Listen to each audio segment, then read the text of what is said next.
So your talk, I loved it so much because it seemed highly individualized, and it seems like we love things that are geared specifically towards us, and that we can look and go, I'm this or I'm that, and really define ourselves and sometimes put ourselves into boxes. So just tell me a little bit about DISC, what it is. The DISC system is old. It's been around a long time. I think it was devised in the 30s or the 40s. It's a personality profile that an entrepreneur developed. I don't know what his reasons were, but it turned into a sales training practice, and it's been modified several times, and people have attempted to copyright it. There's a DISC system with a lowercase I trademark that's controlled by Houghton Mifflin or somebody like that.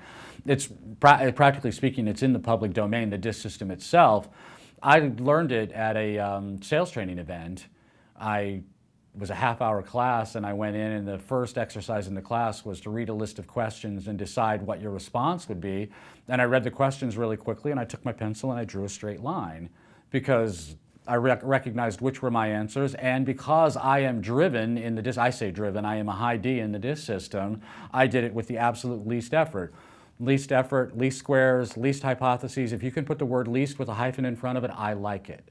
The driven personality type is focused on accomplishment, focused on doing, done, done, done, done, and I am a very high D. I score very high in every measure that you could establish for measuring in the DISC system.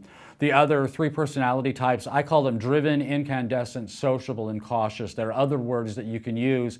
I came up with those words to describe my own peculiar reinterpretation of DISC because I like them, because they tend to describe the way people with that personality type like to see themselves. So incandescents really like to glow, they really like to shine, they really like to grab the attention, grab the spotlight. Driven people are really driven, they really like to get things done. Sociable people really like social relationships, they really like connecting with people, having that deepening, quickening relationship with people. They want to love everybody, they want everybody to love them, and they want everybody to love everybody else. They want everybody to love everybody. The thing they hate worst in the world is conflict. And conflict will drive sociable people crazy. Driven people have no problem with conflict. It's part of the job. And when the conflict is over, they will make peace, generally speaking, with displays of wealth. They'll throw parties and buy jewelry and things like that. The fourth type is, I call cautious. Other words you could use are compliant, conscientious, computational. The cautious personality type where you saw yourself, am I wrong? I'm talking to Marilee Johnson, she's talking to me, and so if you're not aware that she's asking me questions, she asked me to elaborate on the DISC types, and it's one of the things that we understood about you, or that I understood about you from the very first time that I met you, that you are a cautious personality. I'm very good at disking on the fly, and my attitude is, having done this video, everybody who watches the video should be tuned into DISC and should be disking everyone they meet as soon as you meet them, revising your DISC profile for that person as you get new information, as you discover more about them, because you can be incorrect. I was very interested in seeing Edward Druce's presentation yesterday, and he said several things in the presentation that led me to think that he was a cautious personality type. When he wants to meet somebody, he studies everything about them. He reads all their books. He tries to figure out what their next problem is so he can solve that for them and make himself useful to them. Making himself useful to them is a very driven idea, but studying everything is very cautious. He also quoted Voltaire, which made me think he was cautious also. But I wasn't sure because the presentation was very extroverted. He's naturally an introvert, but the presentation was very extroverted. And it was all about getting things done, which is a very driven thing. So I walked up to him afterward. I assumed he was cautious and I assumed he was introverted, but I didn't know for sure, and so I walked up to him afterward and asked a couple of qualifying questions, and then I started to cold read him from his point of view. I told him all about his approach to life, the way he does things, and the way he makes choices. And I can do this really easily because I'm disking all the time. I know how cautious people approach life. I know what they do. And so it's real easy for me to make very accurate guesses about what people have done in the past, about how they approach choices now, about how they see their future, just on the basis of understanding these personality types. And it doesn't mean that people can be slotted into little boxes and they're doomed to behave in certain ways. It just means that what happens is almost always what almost always happens. that one of the things that cautious people will do is they will always go to the outliers. They will always say, but what about this, but what about that? I think you did this when I was writing, Mary Lee did this when I was writing Father's Day. I forget what I said. Oh, I said that human beings are the only people who can look at the question of existence and get it wrong. And you pointed out some species that had self-extinguished by getting the question wrong. That's immediately rushing to the outlier. It's a very common strategy among the cautious. It's a way of being smarter than everybody else. And that's one of the things that's important to cautious people, is to be smarter than everybody else. And I don't have a problem with that, because I understand that that's what's going to happen. My attitude is what happens is what is almost always happened in the past. Because I'm driven, it's a real easy way to deal with reality. To be one of the things that cautious people run into again and again and again, and they don't care for, is chaos. And they say things like embrace the chaos, manage the chaos, deal with the chaos. I love chaos. I don't have a problem with chaos. Chaos is normal. Chaos is the way things are. It's just the way things work. The way things normally work is they normally don't work at first. And because I recognize that everything I build is going to be broken at first, I don't stress over making it perfect right away. I want to get it done and then make it perfect, because once it's done, it's much easier to revise something that's already done than to incessantly plan something that you're gonna execute as soon as you can perfectly plan it. You can't plan it perfectly, and because you can't plan it perfectly, I don't even try. I plan it just well enough to get it done, and then I do it. But in any case, I'm rambling, which is what I'm good for. Poor Steve Mayetta has interviewed me twice, and the ratio of my speech to his amounts to about 9-to-1, maybe more. But the dispersonality profile is worth learning, and there is no wrong answer. There is no wrong type. You are what you are. You're going to choose the way you choose. But as soon as you understand the way that you choose and understand the way that the people around you choose, you can accommodate yourself to your circumstance. You can tailor your own displays and responses to the other person. You can understand what in the displays and responses of the other person is resulting from their own personality profile and is not. Nobody is trying to frustrate you. Generally speaking, nobody is trying to hurt you. Nobody's trying to keep you from getting what you want. Nobody is the enemy. In circumstances where you perceive the enemy, what you're almost always seeing is that person operating on his own motivations in pursuit of his own needs, and they're contrary to your motivations and your needs, and therefore it looks alien to you, and by looking alien, it looks hostile and aggressive, where in fact nobody is being aggressive, everybody is doing their best. And if you recognize that this person is doing his best from his own source of motivation in pursuit of his own goals, then it takes all the tension, all the rancor, all the conflict out of the relationship and enables you to find a common ground so that you can each achieve the goals that you're aiming for. And this strikes me as being intelligent, because you're trying to get your own needs met also. And if you recognize your own dispossibility, that dispossibility, I talked about this in the talk, dispossibility is the thing that other people can never give me enough of. So because I'm driven, other people can never be productive enough for me. They can never do enough work. They're always going to their kid's birthday. You're always showing off your kid's picture on your phone. Why aren't we making this video? Why are we looking at this damn picture? I'm just teasing, but this is... A driven personality will get angry about things he should never get angry about. A sociable personality is always going to go home for his kid's birthday. A driven personality is never going to go home from work for his kid's birthday. Different people are going to choose differently on the basis of their motivations, on the basis of the goals that they're pursuing. And nobody is wrong, and nobody is trying to frustrate anybody else. Nobody is trying to hurt everybody else. Everybody's doing the best they can with what they have. And as soon as you recognize that and you counter-program for your own dispossibility, for your own frustration, for your own abhorrence, and take into account that other person's motivations, the goals that they're seeking, the motivation that they're working from, then the scales fall from your eyes and you can reach a common ground. You can find a way to get along with each other, even if... Here's a good example. Many, many businesses are started by a partnership between a driven and a cautious. Very common. The cautious personality is looking for abundance as a means of achieving financial safety. The driven personality is looking for abundance as a way of pursuing opportunity. The driven personality has a good idea that he can't plan out and figure out how to execute. The cautious personality can do the R&D necessary to get the product through the design stage, and the driven personality can take it over from there and bring it to market, successfully execute it and bring it to market. If these guys are in separate offices, they might be happy with each other for 30 years. They might work together for 60 years. They might both retire rich and play golf every Sunday, and their wives get together and they have dinner parties together and they're fine together. If they share a partner's desk, the relationship won't last 18 months. They don't work the same way, and they can't work at a partner's desk straight across from each other, because the cautious personality wants it perfect even if it's not done, and the driven personality wants it done even if it's not perfect.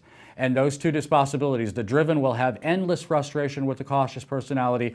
The cautious personality will have endless frustration with the driven personality.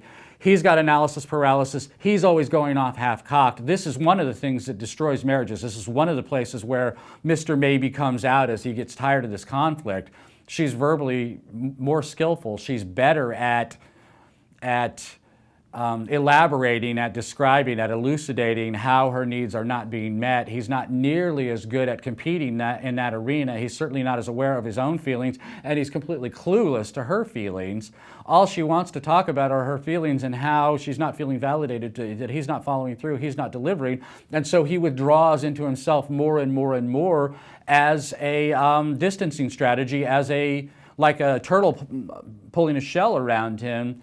It's a survival strategy, really. It's a foxhole strategy, whatever you want to call it. It's his way of responding to what he sees as unending rancor, and it's really not unending rancor. It's probably not all that serious at all. It's just that it's continuous and he's ill-equipped to respond to it. And because he's ill-equipped to respond to it, instead of changing the conversation and saying, hey, wait a minute, I understand that your needs are unmet. My problem is I have no idea how to meet them, or my problem is that the needs that you're expressing to me are in fact yours to work out. These are problems that I cannot solve. I can't choose for you. I can't think for you. I can't eat for you. I can't digest for you. There are some things that you have to take care of apart from the marriage because they're not my job. They can't be my job. But if he's not willing one way or another either to step up and deliver the goods that he promised, or to point out that this is not a part of the contract because it can't be a part of the contract. If he doesn't do that, then he withdraws him into himself, and he seems more distant, more uninvolved, less caring to her. His way of expressing his care for her is to work harder, and this is one of the ways that even if they're not driven, men will start to work more and more overtime because, number one, they want to get out of the house, they want to get away from this rancor, and number two, it's a way of cats will deliver socks to your bedside, or deliver socks to your doorstep, or deliver socks to your bedroom door, or something like that. Cats are wage earners. That's why they got to be domesticated. Dogs are companions. Dogs are also garbage disposal systems, but they're companions. That's how they earn their keep. Cats earned their keep by eating mice, and a cat doesn't actually eat the mouse. He just kills it and then delivers it to the housefrau to demonstrate his value, to demonstrate his worth. And this is what men are doing when they start to work more and more and more, that when you were dating, he was working a 40-hour job, and sometimes he flaked off early on Friday afternoon so you two could go to the beach. All of a sudden, he's working late every Friday. He's going in on Saturday. Every other Sunday, he's got something he's got to go into the office for. I did this. This is a way of dealing with rancor in the marriage without really dealing with it. And you're not solving your problem. You're just delaying it and making it worse. And so something that was little and easily dealt with turns into something huge because it's one betrayal after another. From her point of view, his disappearing like that is a betrayal. And again, it's easy to conclude when other people are not giving you what you want in the relationship, it's easy to conclude that they're deliberately frustrating you, that they are the enemy, that they're trying to hurt you, and in fact, they're really not. They're just trying to find a way to make an unmanageable situation more manageable without actually addressing the real problem. And that's why it definitely pays to be aware of the disc profile of your spouse in order to understand the dispossibility, in order to understand how the dispossibility is going to result in that impulsion strategy that I talked about in the movie, and how that impulsion strategy is going to ping-pong back and forth. You're going to each deliver the other's dispossibility as a way of taking revenge for having this pain inflicted upon you. The rancor gets amped up every time you have this fight. You start over with the last fight, and so every fight is worse until somebody pulls the plug on the marriage. And unfortunately for men in American society, women are led to believe that they have the upper hand as soon as they invite the outside world into the house. While the marriage is strictly inside the house, there's a distinction that I make in the book Shiley's Delight about inside the house versus outside the house. In German, it's Gemeinschaft and Gesellschaft. Inside the house, this is very common. Inside the house, there will be one particular moral philosophy, and outside the house, both partners will operate on a different moral philosophy. This is very common in Jewish marriages, a lot of Catholic marriages, many Lutheran marriages. The traditional marriage at home, and yet outside the house, both members of that couple have a different moral philosophy. This is where you have a very conservative Jewish household, and both of the partners are politically liberal. They're assassinating their own marriage and they don't know it. They're killing their own marriage slowly. They don't know it because they're inviting the state in whether they want it or not. But as long as man and wife are operating their own separate polis inside the house and the man is expressing appropriate moral leadership, there is no outside the house, inside that marriage. But as soon as he looks too much like Mr. Maybe to her, she has tremendous resources outside the house, and when she brings those resources in the form of the state, in the form of divorce, in the form of family court, all of a sudden that marriage is blown up, and generally blown up beyond repair. It can't be fixed from that point. What used to happen is the rancor would get so bad that one or both parents would turn into Mr. or Mrs. Sticking it out for the sake of the children, but because of the imbalance in divorce law favoring women to, in their opinion, I think it's an illusion, but it is their opinion that they have the upper hand as soon as they invite a divorce lawyer into the marriage. Mr. Stick It Out doesn't even get a chance now. And the beautiful thing about sticking it out is very often they will go through that rancor, they will go through that cold war of the stick it out, and 5 years, 7 years in, they'll suddenly find that their marriage is fine, that they're really happy. They're the marrieds anyway. That one of the best, if you're not being physically abused, sexually abused, if you're not being cheated on, flagrantly, repeatedly cheated on, if there is no reason to blow up that marriage, very often it's worthwhile to weather the pain that you're going through, because you will work through it and your marriage will be delightful anyway. Because the fact of the matter is you got married for a reason. And the reason was, she said he was the best she could do. He said she was the best he could do. And if neither one of you is actively shopping for an alternative, you really are married. That's my definition of marriage, is both of them are committed to each other and neither one is shopping for an alternative. If that's true, you're married. What a judge says, what a priest says, what a license says, whatever paperwork you sign, that's all incidental. If nobody's shopping, you're married. If nobody's shopping and you're happy with each other, you have no reason to split up, and to split up is invariably or almost invariably the wrong choice, because you can't replace the time that you spent on this relationship. The people can seem to be fungible. You can imagine being married to somebody better. As soon as this falls apart, I can finally go out and get the wife I'm really looking for. But in fact, the time that you spent cannot be replaced. It is not fungible, and therefore it's very difficult to argue. I am fortunately successfully married for a second time. My second marriage is much better, has always been much better than my first marriage, but nevertheless, I almost screwed it up 3 times, and it's only in the last 6 years or so that I've really been getting the job right. I've been Mr. Married for the last 6 years. I was Mr. Maybe for the first 10 years we were together, and God bless her, she stuck it out with me, and we're very happy with each other. We could not possibly be happier, and we say that all the time. We couldn't be happier, and yet the next day is even better. And the same thing is true for the sex, by the way, and I'm going to be 55 next month. Our sex life gets better and better and better the longer we're together. It's always been great, and that's one of the things that kept us together. That it was always great, but it's consistently better. And my advice to men generally is marry seriously and stay serious about your marriage. Deliver the goods, deliver on your promises, negotiate seriously and in detail before you commit, so that you make sure you know what you've committed to, and then follow through. And if you haven't done that, do it now. Do it when you can, and do it without rancor. But make sure that you spelled out the terms in no uncertain terms, and especially for the man, because he's not as adept at social cues, and he's not as I'm very fluent, very fluid, very facile. I have a real easy time with language. It's not a good idea to get into an argument with me. I'm not guaranteeing I'll win, but I'll think I won. But most men are not like that, and so spelling things out in detail is of tremendous benefit to the man, but also to the woman. So there are no illusions, no belief that you're being betrayed, that you're being cheated. And if you are, you can point to the paperwork and say, no, this is what we agreed to. It's cautious in that respect. It's like Sheldon Cooper on Big Bang Theory with the roommate agreement, and they're making fun of that kind of document, and it doesn't have to be that elaborate, it doesn't have to be that detailed. It can be very, very brief, but by being explicit, by being written down, by being something you both can refer to, you can say, no, this is not what we agreed to. I don't think you're living up to the agreement. And you may be mistaken when you say that, but then you're having the discussion, and in having the discussion, you'll work out where the problem is really coming from, and you'll solve it.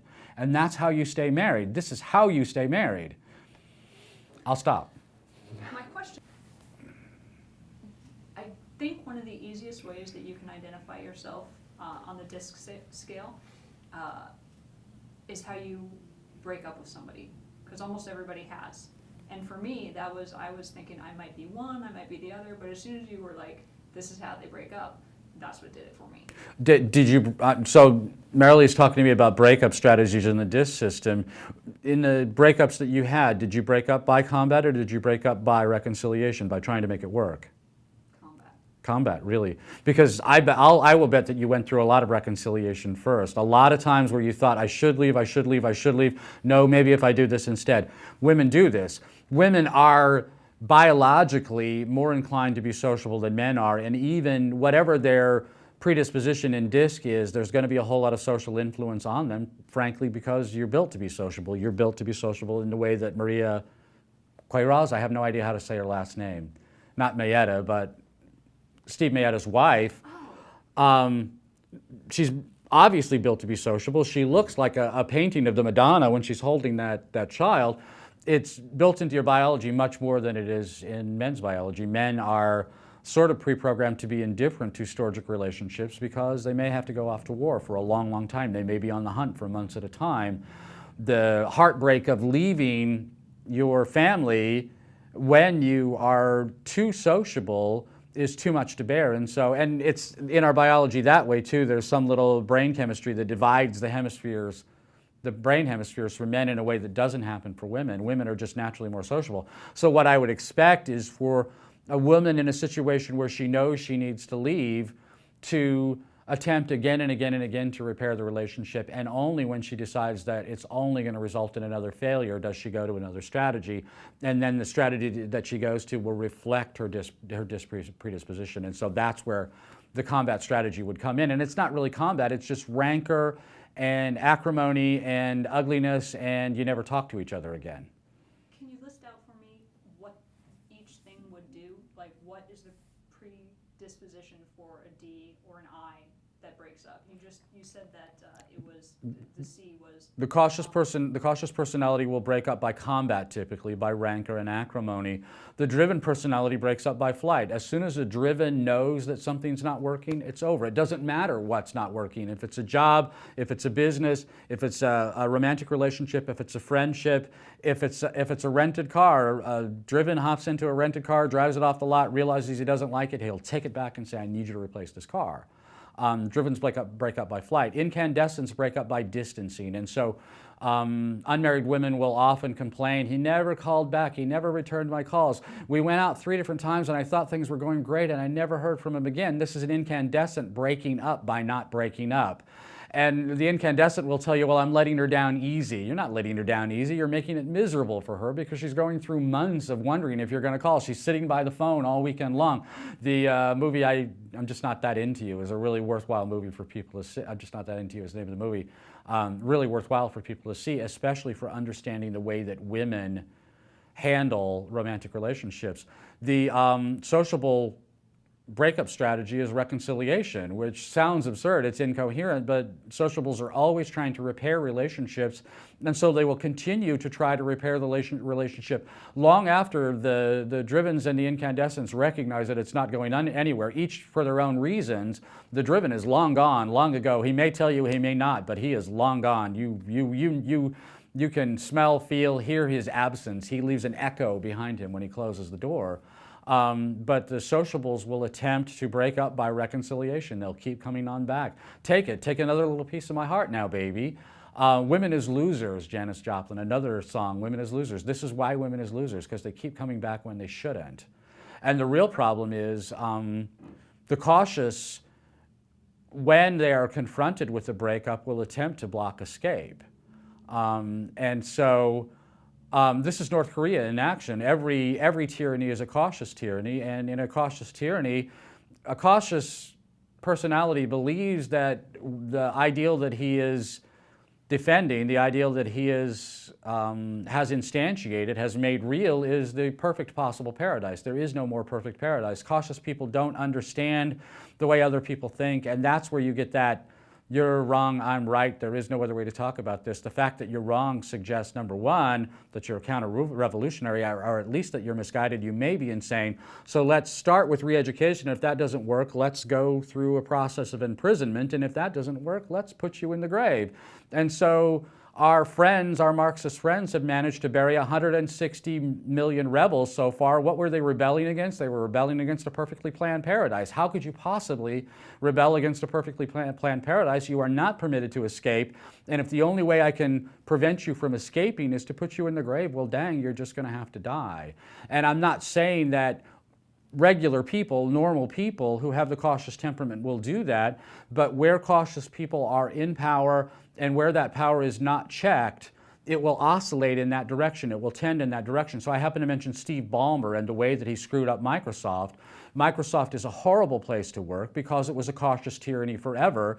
The way that cautious tyrants block escape is called golden handcuffs. You got stock options, you got an insurance plan, your kids have a dental plan.